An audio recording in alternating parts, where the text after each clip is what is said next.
Good afternoon. Getting right down to business here. We're doing it live, doing more at 4 weekday afternoons, right after Guy Benson at 3 and just before the 790 KBC News Blitz with Randy Wang at 5.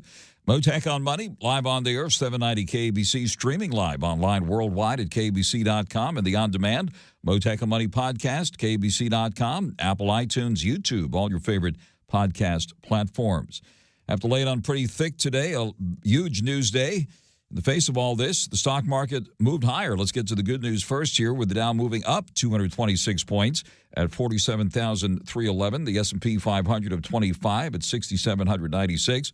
And the NASDAQ gained 151 points at 23,500. The yield in the 10-year note, which impacts the fixed-rate mortgage rates, suddenly shot higher to 4.16%. Cryptos also rebounded today, with Bitcoin hovering at around 104,000 here at the moment. And gold is hovering just below 4,000.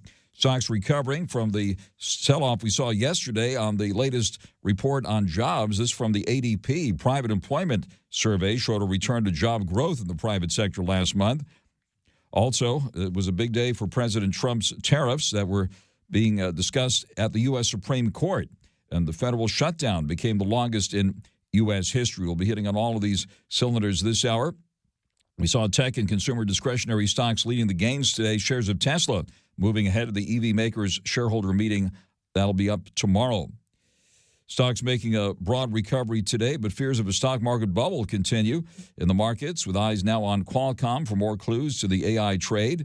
We're keeping an eye on that one today. And McDonald's in the earnings season posted a sales beat, but flagged consumer headwinds these days.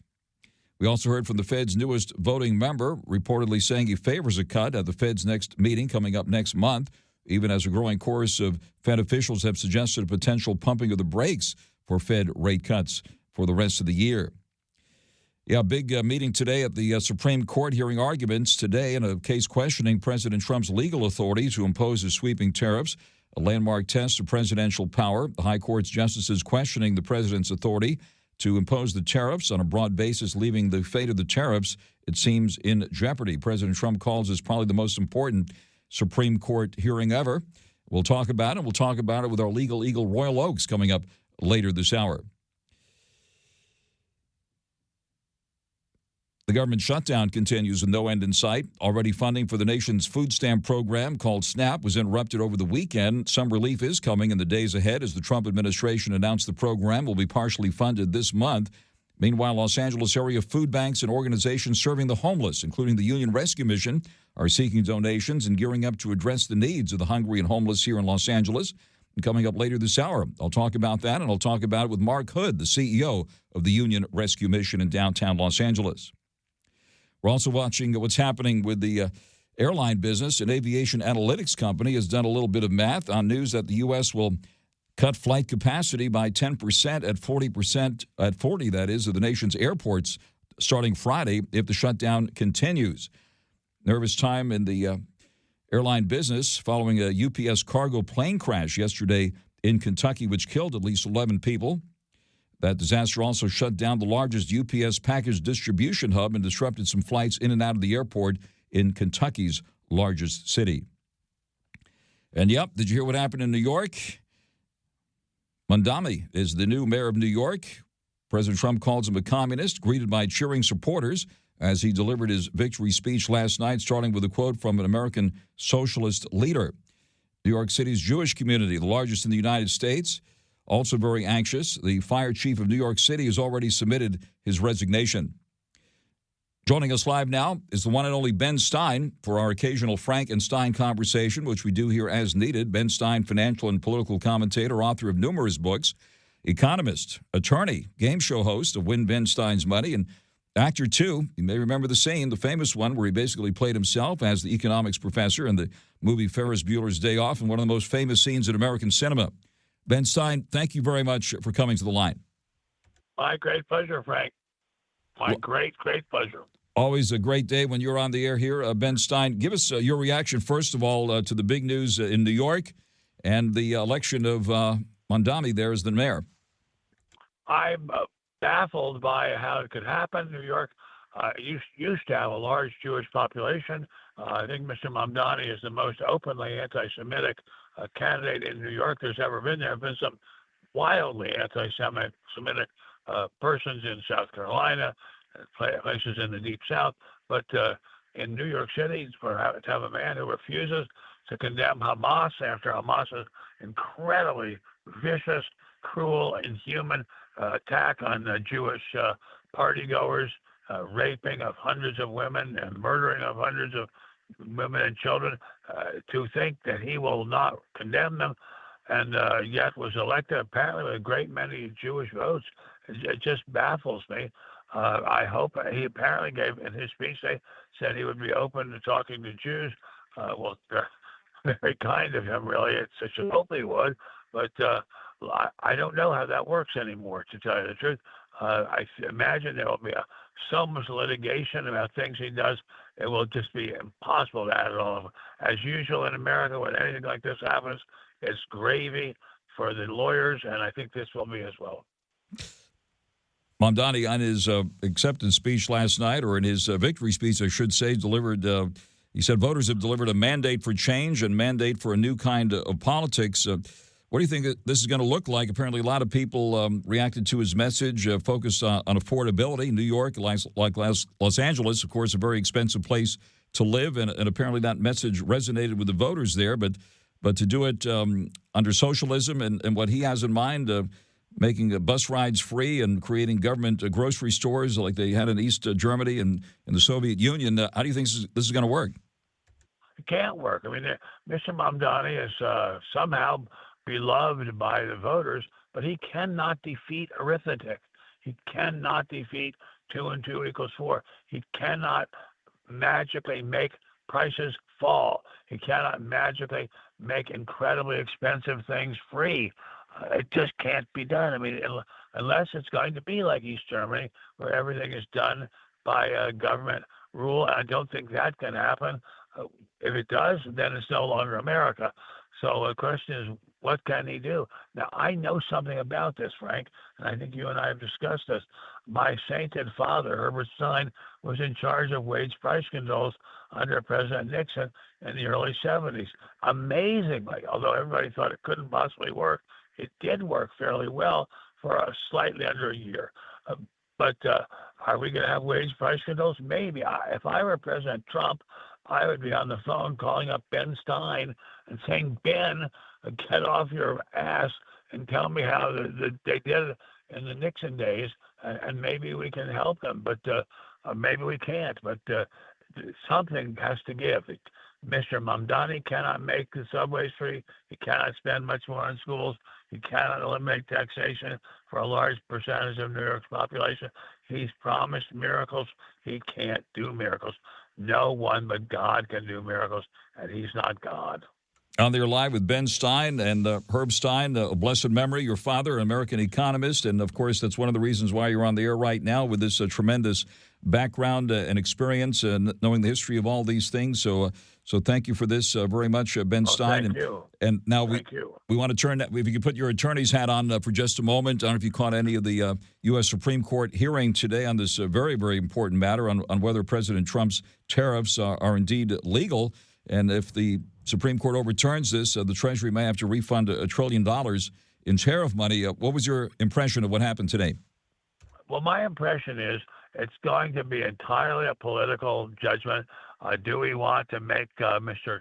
Trump writhe and be tortured by his own actions? I don't know. I question whether or not the Supreme Court really has the guts to take on the President of the United States. If they do, as you say, it's going to be just wild, wild times trying to get that money back to the Treasury. But if I may say so, I don't think it ever was a good idea to have those tariffs. That tariff is basically a tax on all consumers. Mr. Trump, God bless his soul, he wanted to make things easier on consumers. I don't think he did. I think when he puts heavy tariffs on a great number of products and services, especially products, I guess almost all products, he has to be counting on consumers not minding the rise in the prices. I think consumers do mind it, and we'll see what the Supreme Court says. But you cannot just wave a wand and make magic happen. I love Mr. Trump. I voted for him. I would vote for him again, but I don't think he understands how the economy works. And I hope somebody in the Supreme Court does, but we don't know. The Supreme Court doesn't always do the right thing. On the live with Ben Stein, major implications for the president's agenda and indeed the global economy. Based on what the Supreme Court will decide here, President Trump did an interview with Fox News today and certainly expressed concern if this goes sideways for him regarding the tariffs, and says this is probably the most important Supreme Court hearing in history and will have global implications here and certainly financial market implications too. If the Supreme Court says, Mr. Trump, you can't do it, what kind of reaction might we see in the financial markets? I don't think there'll be much reaction at all. I mean, if the money has to be paid back, it's going to be paid back over time. The way a person nowadays buys a car, they're not going to just reach into the pockets of the wealthy people or corporations that take the money out. It'll be paid back in some highly deferred way. But I must say, Mr. Trump has got an incredible sense of humor, and the idea of saying in this case is as important, say, as cases about whether or not the South was allowed to secede prior to the Civil War, or whether or not there should be racial integration in America's schools, public schools. That's really comical. And as I said, I love Trump for his incredible self-referential comedy routines, but this one is really just a joke. All right, and the president also said the reason why a Republican... Michael Rosenbaum and Tom Welling take you behind the scenes of one of the greatest shows of all time. They're Ultimate Rewatch podcast. We're in the midst of season 7. And hold on. Obviously, we had a very successful television show for 10 years that was Superman-based. But we had to make everyone believe that you were Clark. I got to be honest, I was surprised at the end of this episode that I wasn't. I was too! Talkville, the Smallville Rewatch podcast. I'm not sure I knew when I was filming it that I was not me. Follow and listen on your favorite platform. Lost yesterday because he was not on the ballot. What are your impressions of the overall results? And by the way, here in California, Prop 50 was approved. Well, I'm scared to death of Prop 50. Yes, it says that from now on, everything that the government does has to be judged in terms of its correlation with DEI, which is to say allowing the government to say you don't have enough blacks, you don't have enough Jews, you don't have enough women. They're just laying the groundwork for a Bolshevized state. And I want all women, all men, all children, all blacks, all whites, all Asians to have the same fair abilities to succeed. But I don't think it should be done by a group of bureaucrats in Sacramento. Bolshevism, that's what we're hearing more about. Are we seeing that here in California as well? Well, I think we're seeing steps towards it, but I don't think we're seeing it yet. I mean, Bolshevism is a very, very serious word, and when people in California say, well, we want a socialist America, I don't think they know what they're talking about or even what socialism is. I mean, socialism involves killing millions of people to get the laws of the government to be enforced. It's a very bad thing. It's not a joke. It's not a group of hippies sitting around a campfire taking dope. It's mass murder, and I hope and pray it never comes anywhere closer than it already has to our beautiful, wonderful California. All right. Well, certainly New York, the city that never sleeps, the financial capital of the world, hearing and seeing reports that there's a mass exodus planned to states like Florida and Texas, and people nervous about the future there. Unbelievable, really, what's just happened. I think it's very unbelievable, and had you said it to me a year ago, I would have laughed at you. But there are just a lot of unhappy, disgruntled people, and they have the right to vote, and they voted in some strange way. A very large number of women in New York voted for a person who, if not a practicing Muslim himself, is very sympathetic to Muslims. And of course, Mohammedanism, I'm sure it's a fine thing for many people. It's extremely hard on women, and why women would vote for a man who was a big booster of incredibly strict rules and regulations on women, why he would be the winner in New York is just a total mystery to me. On there live with the one and only Ben Stein. We got the government shutdown continuing, which also is part of the equation here with food stamp benefits, SNAP benefits expiring over the weekend, and they're trying to get that cranked up here. And we'll be talking live later this hour with Mark Hood, the CEO of the Union Rescue Mission, who's on the front line of all this as well. But what are your impressions of this record government shutdown at this point and how it's impacting people out there? It's insane. I mean, Frank, so much of what has been happening in the last couple of months can be summarized by it's insane. I mean, it's insane that the government is cutting off aid to very poor, very needy people. That's insane. Nothing that the Republican Party or the Democrat Party can do is as important as making sure that people in need are getting shelter and food and medical care. That's incredibly important. Not everyone is as rich as Mr. Trump and his friends. Not everyone is able to buy food. If the government has gotten in the habit of giving them food and they've gotten in the habit of living off government assistance, it's going to hurt them a lot to not have it. And they're people, Frank. They're just as much people as I am or you are. They're people, and they do not deserve to have this imposition of hardship in order to show off and make a political stunt. All right, we see the stock market still near record highs here after a tremendous run-up this year. Wall Street cheering, even despite what happened today with the mayoral election in New York, and certainly a lot of nervous time on Main Street. What is your assessment of the economy? What do you think the Fed's going to do next month on interest rates, and how do you see the economy overall at the moment? Well, the economy overall, we can't really tell because the government agencies that collect the data on this are shut down because of this government shutdown. But when I talk to people, this is anecdotal data, which I don't really place much faith in. But people seem to be worried and scared. And on the other hand, I go to lunch almost every day at the Beverly Hills Hotel, very near where I live, and with just one Bentley, one Rolls Royce after another. I think the rich are doing great. By the way, I do not have that. I have a 20-year-old American car.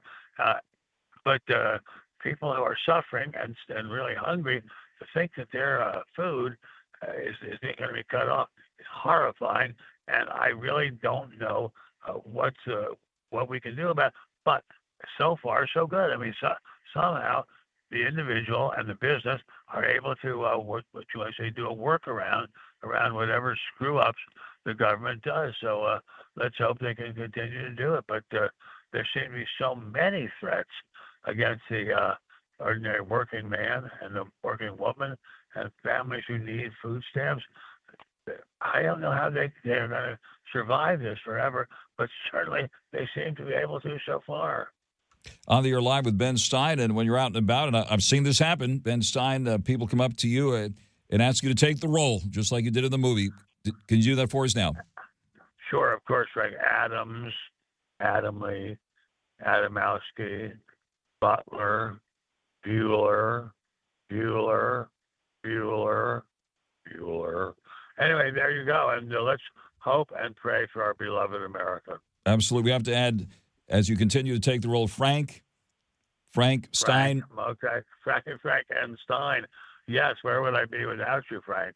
Wonderful, Ben. Thank you very, very much for taking the call. What a news day here, and thank you very much for sharing your important insights. That is Ben Stein, financial and political commentator, author of numerous books, economist, attorney, and member of the game show Win Ben Stein's Money, and, of course, in Ferris Bueller's Day Off as well, in one of the most famous scenes in movie history. Ben Stein, thank you very much for joining us live here this afternoon. My pleasure. You're very welcome. Thank you, Frank. Thank you. Out to the freeways now, 790 KBC. Mottek On Money continues, 790 KBC. One of our top stories today, big hearing at the U.S. Supreme Court on President Trump's tariffs. His claim of a unilateral power to impose tariffs across the globe, hitting some skepticism, it seems, at the U.S. Supreme Court today. That was the impression of some observers. The justice is now considering the legality of President Trump's use of emergency powers to impose tariffs on imports from more than 100 countries.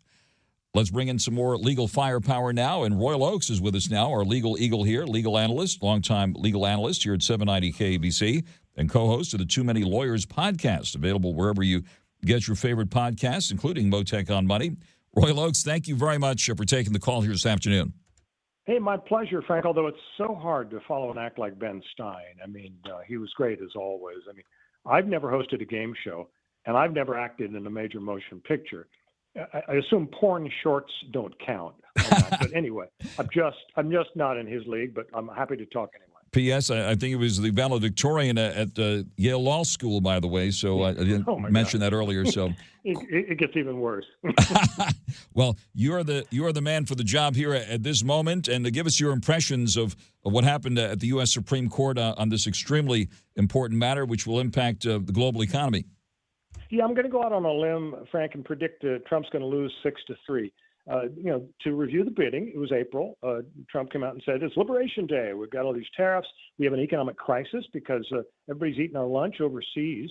And a bunch of folks sued and said, no, he can't do that. Congress does tariffs. That's a constitutional clause. And the trial court said Trump loses. And then the appeals court said Trump loses. But then Trump went to the Supreme Court, and the appeals court said, okay, we like the Supreme Court. We're going to wait to stop the tariffs until we see what they say. So this morning, as you say, oral argument. The deal is, if you look at the tea leaves and listen to the questions, it sounds like, of course, the liberals are going to vote against Trump, so that's 3 votes. All they need is 2 more. Roberts, the chief, he says, taxes and tariffs, that's a Congress power. Gorsuch seemed to agree, and so he's probably going to lose. I mean, even Clarence Thomas was concerned about giving this power to Trump. If you're a Republican president, and if you've lost Clarence Thomas, that's kind of bad. Kavanaugh, Alito, Barrett, they might go with Donald Trump, but the court just seems to be concerned that Donald Trump overstepped his bounds. All right. How do you think the president's attorneys answered these concerns with the high court's justices questioning the president's authority to levy these tariffs? And what was the argument for moving forward in the face of what you just told us? Yeah, great question. And they did a good job. I mean, the bottom line is, even though the word tariff doesn't appear in the Economic Powers Act, it does give the chief executive extraordinary powers. Now, examples of this act where it applies is, let's say the bad guys are taking hostages or waging war. The president's entitled to step in and say, hey, we have an economic emergency here. We're going to freeze their assets.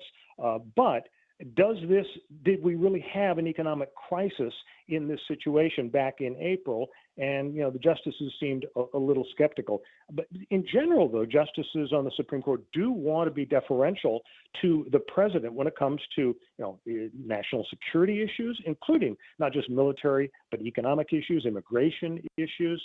The question is whether he just went a little bit too far in this case. And again, reading the tea leaves, it seems like, the other kind of unspoken thing, Frank, is you got 6 appointees by Republican presidents. You got 3 of them appointed by Trump.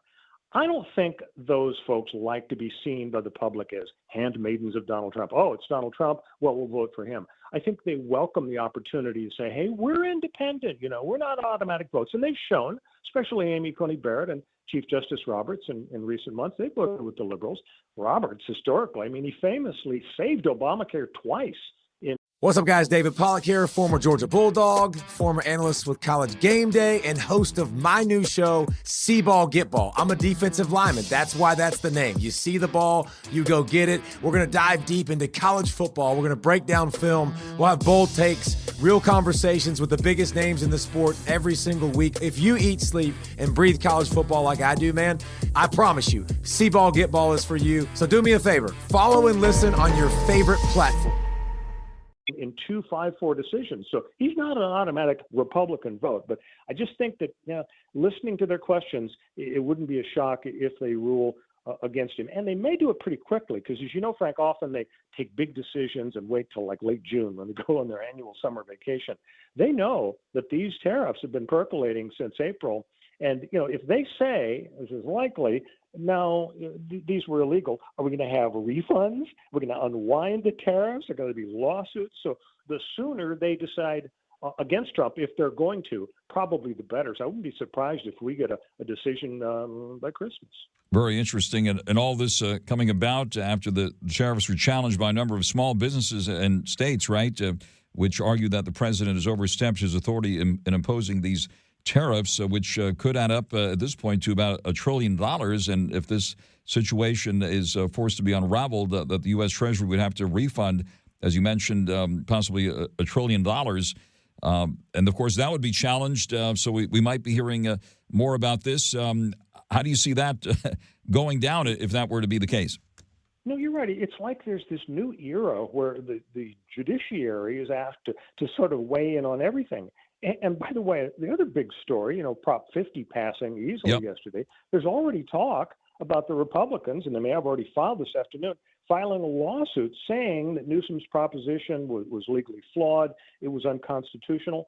And certainly, as you say, a coalition of some unions and companies, nonprofits, went ahead and sued back in April against these tariffs. What's happening now is that if you don't like something that the federal government does, and specifically the president, you just go to a federal judge in Biloxi, Mississippi, or downtown LA or San Francisco. You kind of pick the city based on the overwhelming majority of Democrat or Republican appointees, and boom, you suddenly get a judge, maybe no more national injunctions, that was settled recently, but a judge can really have a real setback for the president. Then, of course, it goes up to the appellate court. One single judge can't resolve the whole deal. But, yeah, it seems like everybody's getting into the act. It isn't just Congress and the presidency. It's the judiciary. And, the sad thing is so many times a judge will rule the way the president who appointed that judge would like him or her to rule, which shouldn't be. That shouldn't be the way. I mean, it's a lifetime appointment. You're wearing a black robe. You're not blue or red. But statistically, that's how it always seems to come out in high-profile,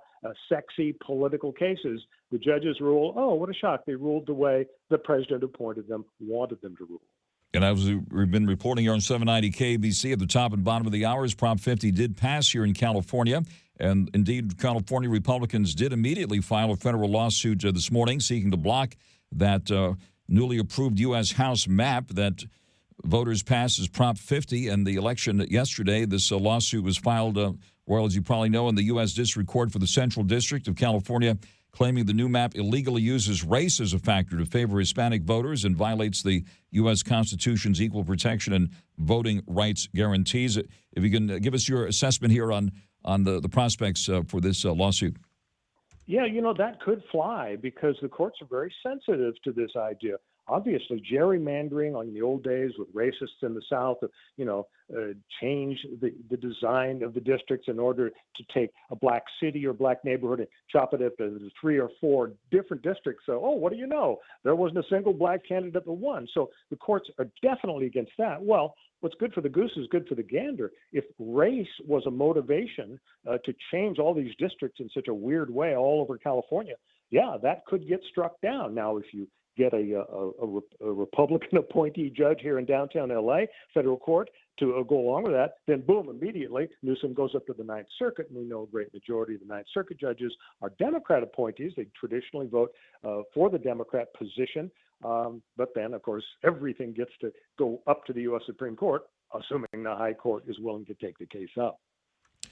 Lots of news to cover today. Thank you very much, Attorney Royal Oakes, Esquire, 790 KBC legal analyst, co-host of the Too Many Lawyers podcast, available wherever you get your favorite podcast. Royal Oakes, thank you very much for taking the call here this afternoon. You bet. Thanks, Frank. Thank you very much. Out to the freeways now, 790 KBC. Mottek On Money continues, 790 KBC. Good afternoon. The U.S. government shutdown continues. Still no end in sight. Already funding for the nation's food stamp program, now called SNAP, was interrupted over the weekend. And we're told some relief is coming in the days ahead as the Trump administration announced the program will be partially funded this month. Meanwhile, here in the Los Angeles area, food banks and organizations serving the homeless, including the Union Rescue Mission, are seeking donations and gearing up to address the needs of the hungry and homeless here in Los Angeles, just as Thanksgiving and the holiday season approaches. On the front line of all of this, on a daily basis, joining us live now is Mark Hood, the CEO of the Union Rescue Mission, which includes the main facility in downtown Los Angeles and Skid Row, Hope Gardens in the San Fernando Valley for homeless women, children, and seniors, and Angela's House in South L.A. Mark Hood, thank you very much for taking the call here this afternoon. Frank, thanks for having me on the show, and it's great to be back with you. Wonderful to have you with us. It also should be noted that Mark Hood can be heard every Thursday evening at 6 p.m. on the Way Home radio show and podcast, and right here on 790 KBC and the on-demand podcast at KBC.com. And Mark, give us an update on what's happening here in the face of the loss of benefits for the food SNAP program. Well, it's really tragic, Frank, because a lot of people don't know that people, most of the people in our shelters are on some of these SNAP benefit programs. They don't have a living wage. They don't have a lot of income coming in, but they do have SNAP benefits, which means that they can treat their kids after school to a meal that's not in the mission, that they can get out and do some things that that so they're not 24/7 in the mission for all their meals and all their needs, and they can also go out and get some groceries and things for their kids to keep in their rooms, and that all goes away. And so now then 100% of their daily food needs, falls on the mission, which we absolutely will stand in the gap. We're going to make sure nobody goes without a meal. We're going to make sure everybody's needs are met. But it does put a burden on the mission. And so, we need community support now more than ever to get us through these rocky times. And even though they're going to turn some of the benefits back on, it's only going to be 50%, and they're talking about a lot of those benefits being delayed. So in the near term, we certainly need some support. And, it's an exciting time at the mission. We've got our big Thanksgiving event coming up where we fry all the turkeys on a Friday, and then we have this wonderful event on the 22nd. And we expect, because that's open to, everyone on Skid Row. We certainly feed all of our guests, but then we also open it up to anyone on the street that wants to come in. And because of this, we think we'll see more people this year than we ever have. So support for the mission right now is at a critical need. On the air live with Mark Hood, the CEO of the Union Rescue Mission. What is the best way for businesses and individuals to step up to the plate here to deal with this emergency right now with the SNAP program being suspended for the time being? What's the best way for everyone to help? Well, there's several ways. One way is to go to urm.org, and that's our website. And as soon as you go to our landing page, you're going to see a Donate Now tab, and you can go there and submit your donations. If you're not in a position to help financially, but you have something that you would like to donate, the mission is in need of clothing right now, especially men's clothing, but any clothing would be welcome. And you can drop those off at any of our locations, it's in Sylmar at our Hope Gardens facility, downtown on San Pedro, or at our Angeles House location, or at any of our thrift stores in Torrance, Whittier, or Covina. You can drop any donations off there. And if none of that works for you, we'll come pick them up. But really what we really need right now is some financial support, especially to get us through this time with the SNAP benefits going away. And urm.org and Donate Now would be the best way to make that happen. And, of course, you're speaking here on Mottek On Money this afternoon, addressing many people in the business community here. What is your message to business and civic leaders who are listening and who do want to help Union Rescue Mission in a big way? Well, I would just tell you that I think we're an organization worthy of partnering with. I mean, 86 cents of every dollar goes back to our guests and the people we serve. We're platinum rated on Charity Navigator. And I was just talking to someone, Frank, before I joined you on the show, who talked about doesn't the task seem overwhelming with so many homeless people in Los Angeles? And we don't look at it that way. We have over 1,000 people under our roofs on any given night, and we look at it as our mission to end homelessness for the people that walk through our doors. And for those people, we're making a lifelong and lasting impact. And for the business community and anyone out there, if you're looking for a way to plug in and truly make a difference in our community and truly see people's lives change, Union Rescue Mission is a worthy partner. And not only that, we're growing what we're doing. We're not only a shelter. We're getting people off of addictions. We're healing trauma. We're teaching people trades. We're getting people GEDs. We're working to get hiring partners because we're really going to be focused this next year on after we get people stable. We want to get them into trades programs. We want to get them into education so they can go out and live independently. So when you're partnering with URM, You're partnering with an organization that's doing some very progressive things right now in order to end homelessness for the people that are staying with us. And as has been noted many times on the Way Home radio show and podcast heard here on 790 KBC, URM has the highest possible rating from Charity Navigator, which is certainly something very important to be noted. And you've addressed and made some wonderful connections recently within the business community with LA BizFed and the LA Area Chamber of Commerce, and the list goes on. So these collaborations are becoming increasingly important. So we want to make sure we get the word out to the business community, especially for everyone to support Union Rescue Mission. Just as URM is getting set to celebrate 135 years serving the homeless here in Los Angeles as the #1 organization that's serving the homeless. Mark Hood, tell us more about that.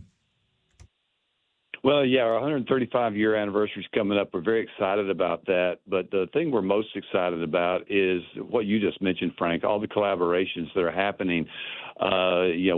We started talking about we want to offer trade programs to our guests, and we want hiring partners, and we want educational opportunities for the people that are in our doors. And, there's just been so many people over across the city that are coming forward now and offering to collaborate with us. And I would tell you, that is our focus. This problem is too big for any one organization to solve on their own. But through collaborative efforts, I think we can make a big impact in a really important way. And we just are looking for additional people. We need different businesses to come alongside us, either support us financially or say, hey, if you got people that are ready to go to work, we would like to be a hiring partner with URM. If you want to come in and volunteer to help with our people, whether it's mentoring or you do workforce development, there's just so many ways. But after 135 years of doing great work, we are really excited about the coming year because we just think that these new things we're launching and these partnerships that we're starting are going to make an impact like we've never seen before. And you are the successor to Reverend Andy Bales, who ran the Union Rescue Mission for 20 years. What's the best way for business people to reach you? Well, you can reach me at mhood@urm.org, and I am happy to reply and see if we can't get together and see what a partnership looks like. And listen, I would be remiss if I didn't recognize the name you just said. Reverend Andy Bales is still a dear friend of mine. We still talk. He's just such a supportive voice in my ear, and he's one of the many reasons I came back to California. Yep. Mark, thank you very much for joining us live here. That is Mark Hood, the CEO of the Union Rescue Mission. Be sure to tune in to the Way Home radio show and podcast, heard every Thursday evening at 6 right here on 790 KABC. I'll be back with more at 4 tomorrow afternoon right here. Mottek On Money, 790 KABC. Michael Rosenbaum and Tom Welling take you behind the scenes of one of the greatest shows of all time. They're ultimate rewatch podcast. We're in the midst of season 7. And hold on. Obviously, we had a very successful television show for 10 years. That was Superman based. But we had to make everyone believe that you were Clark. I got to be honest, I was surprised at the end of this episode that I wasn't. I was too. Talkville, the Smallville rewatch podcast. I'm not sure I knew when I was filming it that I was not me. Follow and listen on your favorite platform.